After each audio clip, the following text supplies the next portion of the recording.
Hey everybody, it's Rob from Flailthroughs. This is Gundam Battle Operation 2, and this is a guest video from Salty Walty in the Juaggu, which is decorated as a certain cartoon mouse whose first cartoon went into the public domain this past January.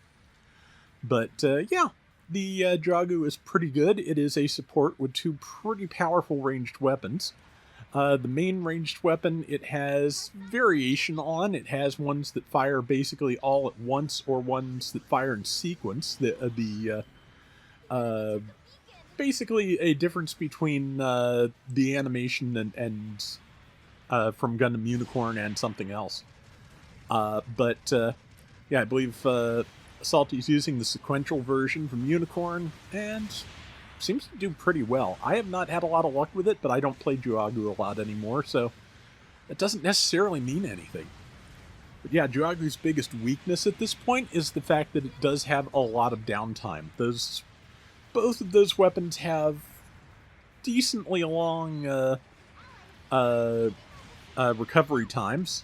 They, the reload and the overheat both long enough that it is very easy to find yourself in a situation with no ranged weapons. Good kill there.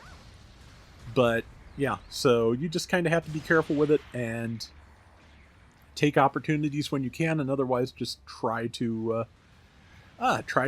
stay back where hopefully nobody will manage to target you while you're waiting for your weapons to come back up, which looks like Salty is accomplished here. Someone's trying to get some shots in on him, but I don't think it's doing that much. That is a Desert Zaku, though, which I think it's the Rommel type, which, yeah, that could be scary. Good downswing there. 1,000 damage.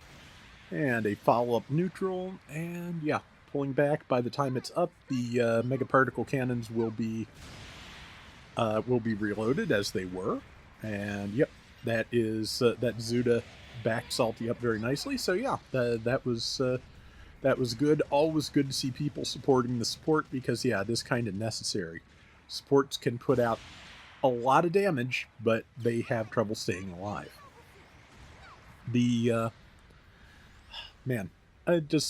I've talked about, the support thing often enough, but generally, yeah, it can be a tough balancing act to work well with the team with those, but okay, somebody snuck up behind them and took point D. And not sure what that was. Smoke dispenser? Not sure. Either way, there's somebody hanging around this point, and they could use some beams. And there are some beams. And there are a bunch of missiles. Yeah, and that's what type disadvantage. When the smoke clears, it's too busy being dead, but I have a feeling that was probably the Desert Zaku again. And yeah, just Salty did a lot of damage, and the rest of the team was able to take it down pretty rapidly.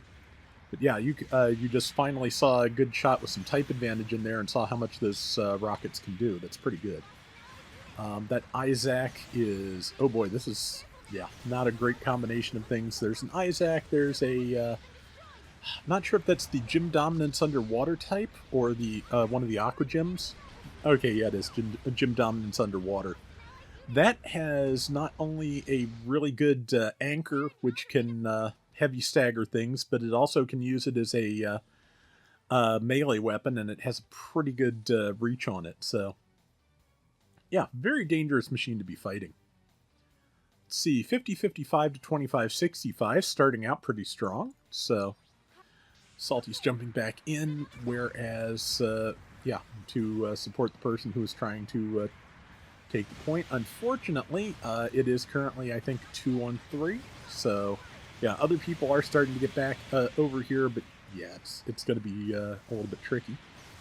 Looks like he may get that Isaac, especially if he can get around the Desert Zaku, which, yeah, is targeting the legs. That's a good idea, because if he can get to where it falls on its face, that he will be pretty well protected. He's going to leave that to someone else and apply beams here. Good shot. Looks like they're going to try and retake the point again. And the Zaku was just going to try and walk up and kill him, but he was ready with a tackle, so yeah. Looking pretty good. This is an ace match. The ace is about to be chosen. I have a feeling it's going to be Salty, but we will see. One. Yep.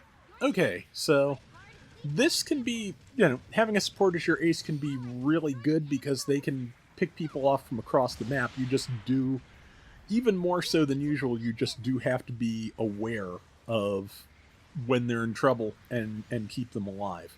Everybody's rushing forward towards the enemy ace. Luckily, I was about to say the points behind them are accounted for, but I think the one near the allied base may have been taken by the enemy because somebody, I was right. Somebody is coming up behind to try and take down Salty. It's that Desert Zaku again.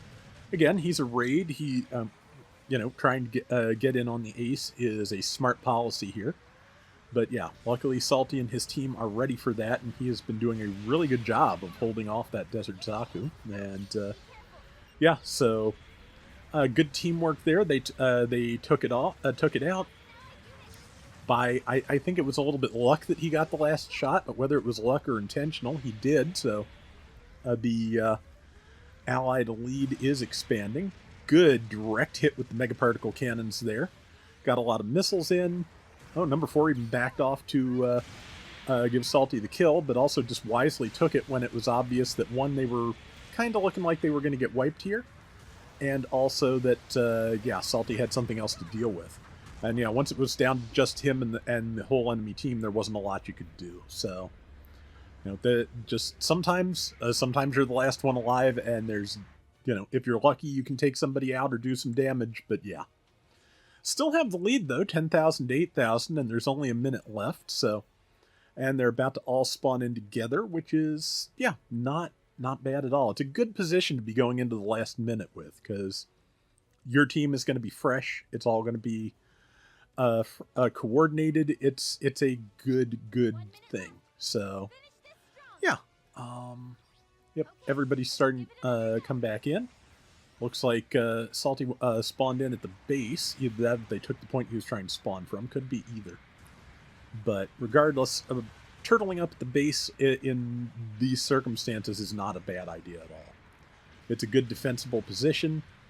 There's only so many directions people can approach from, and you can just hang back and stop them as they come around the corner. Unfortunately, number 4 walked directly into the, path of Salty's beams just as he went after the Desert Zaku again. That is pretty much the support life. Good melee kill there, and just expanding the lead a little bit with not a lot of time left. That's another good kill. Yep, 13, 8, 10 to 89, 45. This is looking good. They've got it, no question.